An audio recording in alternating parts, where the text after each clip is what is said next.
Class 11 हमने आपके biology में chapter cell the unit of life complete कर लिया था और आज हम उसके क्वेश्चन आंसर्स करेंगे।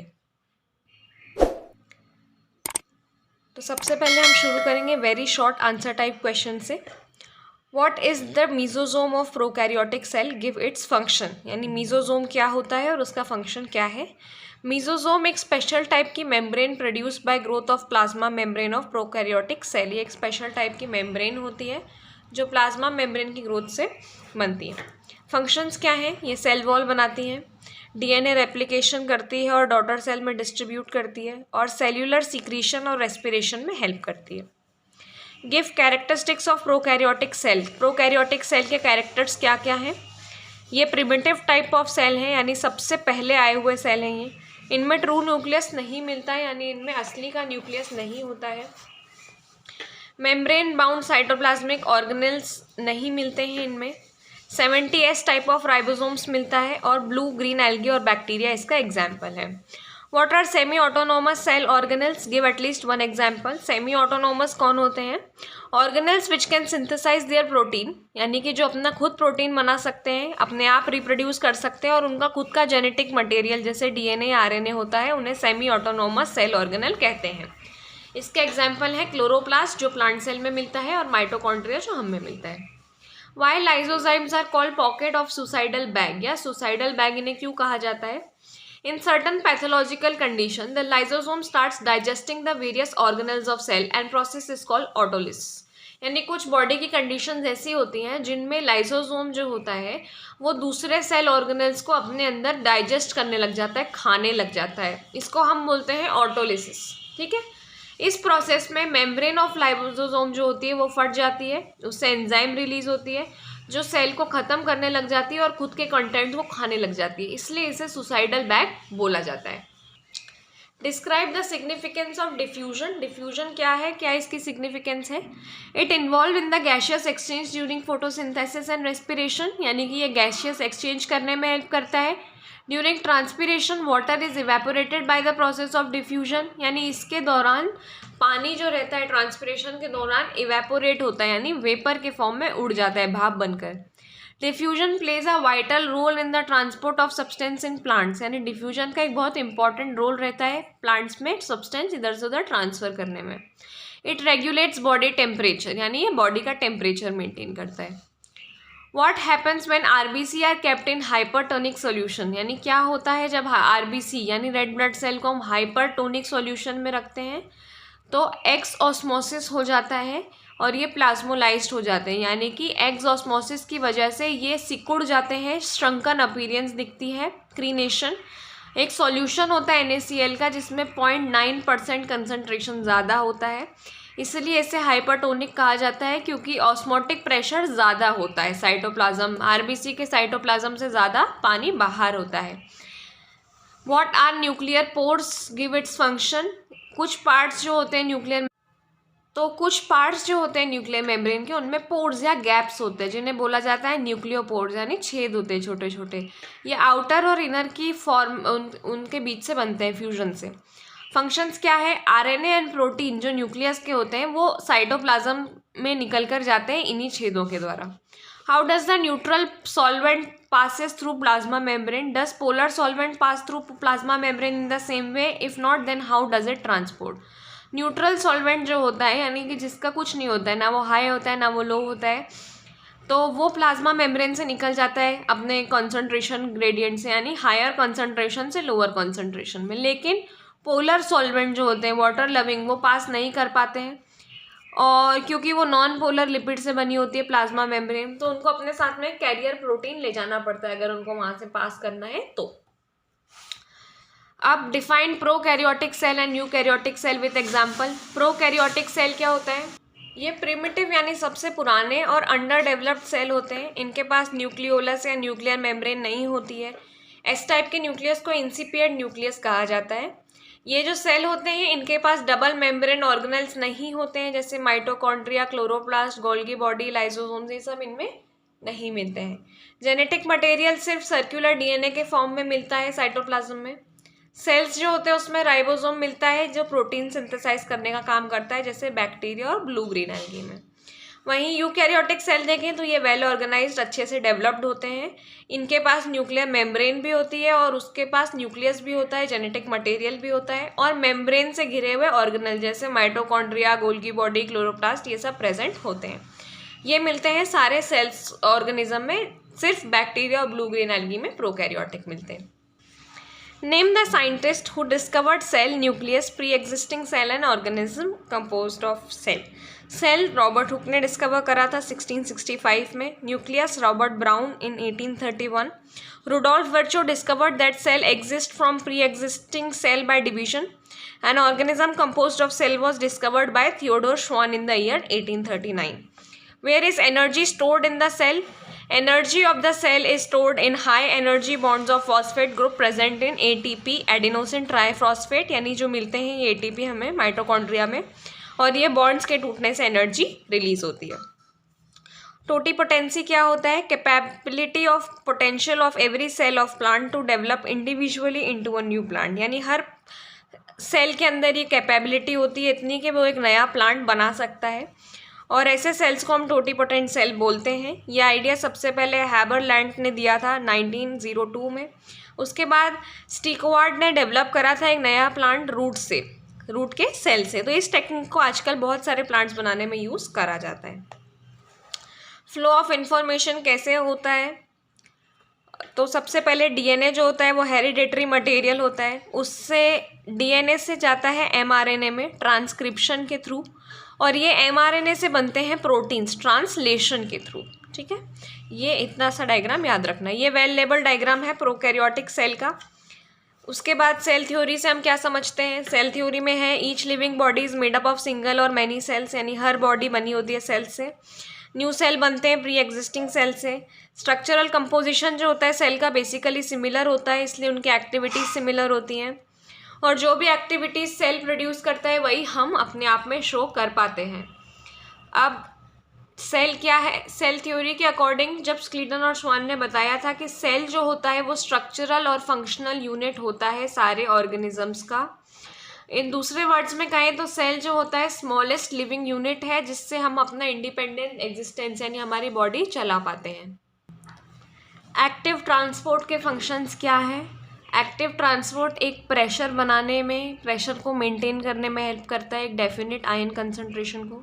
ये पानी और आयोनिक बैलेंस बना के रखता है सेल में। ये मेम्ब्रेन पोटेंशियल को मेंटेन करता है, इनर साइड को इलेक्ट्रोनेगेटिव रख के, और ट्रांसपोर्ट करने में हेल्प करता है। हार्मफुल सब्सटेंसेस इस वजह से रिमूव हो जाते हैं, और ये प्रोसेस सिलेक्टिव होता है, किसी किसी को ही होता है। ऑस्मोसिस की इम्पोर्टेंस क्या है? पानी एब्जॉर्ब होता है रूट हेयर्स में से ऑस्मोसिस की वजह से। जो डिफरेंट ऑर्गन होते हैं वो ग्रोथ दिखाते हैं इसकी वजह से। ओपनिंग और क्लोजिंग ऑफ स्टोमेटा इस वजह से ही होता है, और जो पानी मूव करता है प्लांट बॉडी में सेल टू सेल वो भी ऑस्मोसिस की वजह से होता है। श्रंकन ग्रेप्स या रेजिन्स यानी किशमिश जो होती है वो फूल क्यों जाती है जब हम उन्हें पानी में रखते हैं? तो क्यों? क्योंकि वो पानी एब्जॉर्ब कर लेती हैं एंडोस्मोसिस के थ्रू, और उनकी प्लाज्मा मेम्ब्रेन हायर कंसंट्रेशन में होकर इनकी प्लाज्मा मेम्ब्रेन जो है वो सेमी परमिएबल जैसे एक्ट करती हैं और फिर वो फूल जाती है। सेल वॉल क्या होता है उसको कैसे एक्सप्लेन करेंगे? सेल वॉल एक थिक यानी मोटी रिजिड नॉन लिविंग एनवलप है जो प्लाज्मा मेम्ब्रेन को सराउंड करती है। इसमें नेटवर्क होते हैं बहुत सारे माइक्रोफिब्रिल्स के जो जेल मैट्रिक्स के अंदर होते हैं, और माइक्रोफिब्रिल्स सेल्यूलोजिक नेचर के होते हैं, सेल्यूलोज से बने होते हैं, लेकिन बैक्टीरिया और ब्लू ग्रीन एल्गी में ये प्रोटीन और पॉलीसेकेराइड के बने होते हैं। जेल मैट्रिक्स में प्रोटीन, पैक्टिन, हेमीसेल्यूलोज, लिग्निन्स ऐसी चीज़ें होती हैं, और इसमें कहाँ मिलता है? प्लांट सेल में ही मिलता है जनरली, और बैक्टीरियल सेल में। केमिकल कंपोजिशन क्या है प्लाज्मा मेम्ब्रेन के? अगर दो केमिकल कंपोनेंट्स लिखना हो तो प्रोटीन और लिपिड इसके दो केमिकल कंपोनेंट्स होते हैं। डिफरेंस क्या है एक्सोस्मोसिस और एंडोस्मोसिस में? इसमें पानी बाहर जाता है, इसमें पानी अंदर आता है। एक्स बाहर जा रहा है, एग्जिट हो रहा है, एंडोस्मोसिस अंदर की तरफ आ रहा है। ये प्रोसेस जो है वो हाइपरटोनिक सॉल्यूशन में होती है, ये हाइपोटोनिक में होती है। इसमें टर्गर प्रेशर कम हो जाता है, डीपीडी बढ़ जाता है, इसमें टर्गर प्रेशर बढ़ जाता है, डीपीडी कम हो जाता है, और प्लाज्मोलिसिस होता है इसमें, और इसमें प्लाज्मोलिसिस नहीं होता है। अब सेल वॉल और सेल मेम्ब्रेन के बीच का डिफरेंस देखें अगर, तो ये सबसे आउटर मोस्ट लेयर होती है सेल की, और सेल मेम्ब्रेन देखें तो ये साइटोप्लाज्म की आउटर मोस्ट लेयर होती है। ये सिर्फ प्लांट सेल में मिलती है, ये सारे लिविंग सेल्स में मिलती है। ये सेल्यूलोज और लिग्निन की बनी होती है, ये लिपिड और प्रोटीन की बनी होती है। सेल वॉल हार्ड होती है, सेल मेम्ब्रेन थिन और इलास्टिक होती है। सेल वॉल परमिएबल होती है, यानी इससे कुछ भी चीज़ पास हो सकती है, लेकिन सेल मेम्ब्रेन सिर्फ सिलेक्टिव चीज़ों को पास करने देती है। प्लाज्मोलिसिस क्या होता है? जब हम किसी लिविंग सेल को हाइपरटोनिक सॉल्यूशन में रखते हैं तो अभी हमने देखा उसमें एक्सोस्मोसिस होगा और सेल से पानी बाहर आ जाएगा। क्योंकि पानी बाहर आ गया है तो प्रोटोप्लाज्म श्रिंक हो जाएगा, सिकुड़ जाएगा और एकदम सेंटर में आ जाएगा। और इसी श्रिंकेज ऑफ प्रोटोप्लाज्म को, यानी प्रोटोप्लाज्म के सिकुड़ने को हम प्लाज्मोलिसिस बोलते हैं। और फिर से जब प्लाज्मोलाइज सेल को पानी में रखते हैं तो पानी अंदर आ जाता है, फिर से वैसे ही हो जाता है, प्रोटोप्लाज्म शेप में आ जाता है अपने, तो इसको हम बोलते हैं डीप्लाज्मोलिसिस। ये डायग्रामेटिक बताया गया है। डिफ्यूजन और ऑस्मोसिस का क्या डिफरेंस है? Diffusion movement of solute particle from higher concentration to lower concentration, यानी हाई से लो होता है। ये सॉल्वेंट का लो से हाई की तरफ होता है और सेमी परमिएबल मेम्ब्रेन के थ्रू होता है। ये सॉलिड, लिक्विड, गैस सब में हो सकता है, लेकिन ऑस्मोसिस सिर्फ लिक्विड में होता है। डिफ्यूजन में सेमी परमिएबल मेम्ब्रेन रिक्वायर्ड नहीं होती है, इसमें रिक्वायर्ड होती है। डिफ्यूजन फिजिकल प्रोसेस है और ऑस्मोसिस जो है वो वाइटल प्रोसेस है, यानी इम्पॉर्टेंट है, जीने के लिए ज़रूरी। सेल थ्योरी के एक्सेप्शन क्या है? वायरसेस हैं, क्योंकि उनमें सेल्यूलर स्ट्रक्चर नहीं होता है। आरबीसी में एरोबिक रेस्पिरेशन नहीं होता है। आरबीसी इनकम्प्लीट सेल होते हैं क्योंकि उनके पास न्यूक्लियस, माइटोकॉन्ड्रिया और ये सब चीज़ें नहीं होती हैं। न्यूरॉन, वेल डेवलप्ड जो नर्व सेल होता है उसमें भी सेल डिवीजन नहीं दिखता है। और इतनी कैपेसिटी होती है लिवर सेल की, मसल सेल की, लेकिन फिर भी इनमें सेल डिवीजन नहीं होता है, लेकिन ये रीजनरेट कर सकते हैं। दो साइटोप्लाज्मिक ऑर्गेनेल जो डबल मेम्ब्रेन से सराउंडेड होते हैं, इनकी कैरेक्टरिस्टिक्स भी बताना है और इनका लेबल डायग्राम बनाना है फंक्शंस बताते हुए। तो दो कौन कौन से हैं? गोल्गी बॉडी और एंडोप्लाज्मिक रेटिकुलम। माइटोकॉन्ड्रिया भी होता है अगर आप वो लिखना चाहते हैं तो। गोल्गी बॉडी यूकैरियोटिक सेल्स में मिलता है, सिर्फ आरबीसी को छोड़ के। ये डबल लेयर्ड से बना होता है। इलेक्ट्रॉन माइक्रोस्कोप के अंदर इसके 3 कंपोनेंट्स दिखाई देते हैं। सिस्टर्न है, वेसिकल और वैक्यूल्स। ये डायग्राम हमने पहले ही देख रखा है। सिस्टर्न है, फ्लैट सैक्स होते हैं, 4 to 7 इन नंबर, 68 थिक रहते हैं, यानी इनकी मोटाई दी हुई है। Vesicles produce by budding, budding से बनते हैं। वैक्यूल्स बॉडी के ऊपर राउंडेड, ये जो गोल गोल दिख रहे हैं ये सब वैक्यूल्स हैं। फंक्शंस क्या है? सिक्रेटरी, अगर आप इन सब में से सिर्फ 3 या 4 फंक्शंस भी कर लेंगे तो वो बहुत है। सेक्रेटरी वेसिकल्स होते हैं ये। Formation of complex molecule, carbohydrate बनाते हैं शुगर से। सेल वॉल बनाते हैं, सेल प्लेट बनाते हैं सेल डिवीजन के टाइम पे। लाइजोसोम्स बनाते हैं, ग्लाइकोप्रोटीन्स बनाते हैं। गोल्गी बॉडी सिक्रीशन में हेल्प करती है हार्मोन्स के, और ये माइटोकॉन्ड्रिया को स्टिमुलेट करती है एटीपी प्रोड्यूस करने के लिए, और ये प्लाज्मा मेम्ब्रेन बनाती है। एंडोप्लाज्मिक रेटिकुलम भी हमको पता है, और ये 2 टाइप की होती है, हमको ये भी पता है, स्मूथ और रफ। स्मूथ के सरफेस पे राइबोसोम्स अटैच नहीं होते हैं, रफ की सरफेस पे राइबोसोम्स अटैच होते हैं। Smooth generally adipose tissue, interstitial cell, glycogen storing cells में मिलता है, और ये जो होता है ये generally pancreatic cell, plasma cell, goblet cell और लिवर सेल में मिलता है। ये इस जगह पर इसका डायग्राम दिया हुआ है, इसमें सिस्टर्न और वेसिकल्स और ट्यूब्यूल्स बताए गए हैं ये। और इसके फंक्शंस क्या होते हैं? ये सरफेस देती है राइबोसोम को अटैचमेंट के लिए, जहाँ पे प्रोटीन सिंथेसिस होता है। ये इंट्रासेल्युलर ट्रांसपोर्ट बढ़ाती है। सेल डिवीजन के टाइम पे न्यूक्लियर मेम्ब्रेन बनाने में हेल्प करती है। प्रोटीन स्टोर करती है, एक्सचेंज करवाती है मटेरियल का। एंजाइम्स की एक्टिविटी होती है यहाँ पर। लिपिड और ग्लाइकोजन के सिंथेसिस में हेल्प करती है, और लीवर सेल्स में ये ग्लाइकोजिनोलाइसिस में हेल्प करती है। स्ट्रक्चर आपको बनाना है न्यूक्लियस और सेंट्रोसोम का। न्यूक्लियस जो था रॉबर्ट ब्राउन ने डिस्कवर करा था, हमको पता है। ये 2 टाइप का रहता है, हेट्रोक्रोमैटिन और यूक्रोमैटिन। इसमें 2 टाइप के क्रोमैटिन होते हैं। ये डायग्राम इस टाइप का आपको बनाना है, या आपकी जो एनसीईआरटी में दिया है उस टाइप का भी बना सकते हैं। इसी तरीके से सेंट्रियोल का डायग्राम यहाँ पर दिया हुआ है, पर आप एनसीईआरटी वाला डायग्राम प्रेफर करेंगे तो ज़्यादा बेटर रहेगा, क्योंकि वो ज़्यादा अच्छे से दिख रहा है। और इस तरीके से यहाँ पे फंक्शन दिए हुए हैं। न्यूक्लियस रेगुलेट करता है सारी एक्टिविटीज़ सेल की। जितने भी टाइप के सेल्यूलर आरएनए होते हैं जो प्रोटीन सिंथेसिस के लिए ज़रूरी होते हैं, उनको बनाता है। सेल डिवीजन में इंपॉर्टेंट रोल प्ले करता है, ग्रोथ में इंपॉर्टेंट रोल प्ले करता है। इसमें जीन्स और क्रोमोसोम होते हैं जो हमारी जेनेटिक इन्फॉर्मेशन को जनरेशन टू जनरेशन आगे तक कैरी करते रहते हैं। और सेंट्रियोल का फंक्शन क्या है? सेल डिवीजन के टाइम ये फॉर्मेशन ऑफ स्पिंडल में हेल्प करता है। सेंट्रियोल जो है वो फोकाई रहता है, यहाँ पे नए सेंट्रियोल्स बनते हैं, और यहाँ पर microtubule of cilia and flagella भी बनते हैं। ये क्वेश्चन आपके एनसीईआरटी का है कि सेल एक बेसिक यूनिट है लाइफ का, इसको एक्सप्लेन करें। हाँ, ये सही बात है कि सेल बेसिक यूनिट है, ऑटोनोमस यूनिट है।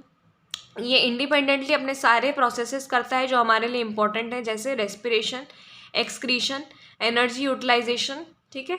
ये फूड मॉलिक्यूल को ऑक्सीडाइज करता है जिससे एनर्जी रिलीज होती है, सिंथेसिस करता है, सिक्रीशन करता है, ट्रांसपोर्ट करता है, सेल एक्सचेंज O2 CO2 का एक्सचेंज करता है, डीएनए को सिंथेसाइज करने में हेल्प करता है। ये अंदर फिजियोकेमिकल कंडीशन को मेंटेन करके रखता है और इसका खुद का एक लाइफ स्पैन होता है। ये सेल्फ कंटेन्ड ऑटोनोमस यूनिट होता है। मल्टी सेल्यूलर ऑर्गेनिज्म अगर है तो ये इंटरडिपेंडेंट होते हैं एक दूसरे पर, कोऑर्डिनेट करते हैं एक दूसरे से, मल्टीप्लिकेशन करते रहते हैं। और सेल जो है वो प्लाज्मा मेम्ब्रेन से सराउंडेड रहता है, उसके अंदर प्रोटोप्लाज्म होता है। इसलिए प्रोटोप्लाज्म अगर सेपरेट करते हैं हम इन्वायरमेंट से तो वो एक इंडिपेंडेंट यूनिट है, इसलिए हम उसे बेसिक यूनिट ऑफ लाइफ कहते हैं। प्रोकैरियोटिक और यूकैरियोटिक के बीच का ये डिफरेंस बहुत इंपॉर्टेंट है। किस किस बेसिस पर है? सेल वॉल के बेसिस पर है। सेल वॉल प्रेजेंट होती है, एमिनो एसिड शुगर की बनी होती है, इसमें सेल्यूलोज की बनी होती है। इसमें प्लाज्मा मेम्ब्रेन में स्टीरोल्स जनरली एब्सेंट रहते हैं, माइकोप्लाज्मा को छोड़कर इसमें जनरली स्टीरोल्स होते हैं। इसमें इंसिपिड न्यूक्लियस होता है जिसमें न्यूक्लियर मेम्ब्रेन भी होती है, न्यूक्लियोलस, ये सब चीज़ें एब्सेंट होती हैं। इसमें ट्रू न्यूक्लियस होता है जिसमें सब चीज़ें प्रेजेंट होती हैं। क्रोमोसोम का स्ट्रक्चर सिंपल होता है, इसमें वेल डेवलप्ड होता है। ये डबल स्पाइरल डीएनए से बनते हैं, लेकिन इनमें हिस्टोन प्रोटीन नहीं होता है। ये डीएनए से बनते हैं, वेल प्रेजेंट रहता है और हिस्टोन प्रोटीन भी रहते हैं। न्यूक्लियर मेम्ब्रेन एब्सेंट होती है, न्यूक्लियर मेम्ब्रेन प्रेजेंट होती है। इसमें सेल ऑर्गेनेल्स एब्सेंट होते हैं जो बड़े रहते हैं वो, और इसमें सब प्रेजेंट होते हैं। इसकी साइज़ लेस देन 4 μm रहती है, इसकी साइज़ मोर देन 5 μm रहती है। इसी तरीके से प्लांट सेल और एनिमल सेल का डिफरेंस क्या हुआ? सेल वॉल प्रेजेंट होता है जिसमें सेल्यूलोज से बना होता है, इसमें सेल वॉल एब्सेंट होता है, हमारे अंदर सेल वॉल नहीं होती है। Centrosome absent, present, well organised. Plastid present, absent. Golgi apparatus separate unit से बना होता है, ये सिस्टर्ने से बना होता है। वैक्यूल्स प्रेजेंट होते हैं लार्ज साइज में, ये जनरली एब्सेंट होते हैं। लाइजोसोम एब्सेंट होते हैं, एनिमल सेल में प्रेजेंट होते हैं। रिजर्व फूड इनका स्टार्च होता है और हमारे लिए ग्लाइकोन और पैरामाइलोन होता है। सेंट्रोमियर क्या होता है, किस टाइप से हमने क्लासीफाई करा है, ये हमने देखा है। सेंट्रोमियर क्रोमैटिड्स होते हैं जो आपस में एक पॉइंट पर जुड़े होते हैं इस तरीके से बीच में, ठीक है। ये उनको 2 इक्वल या अनइक्वल भागों में बांटता है।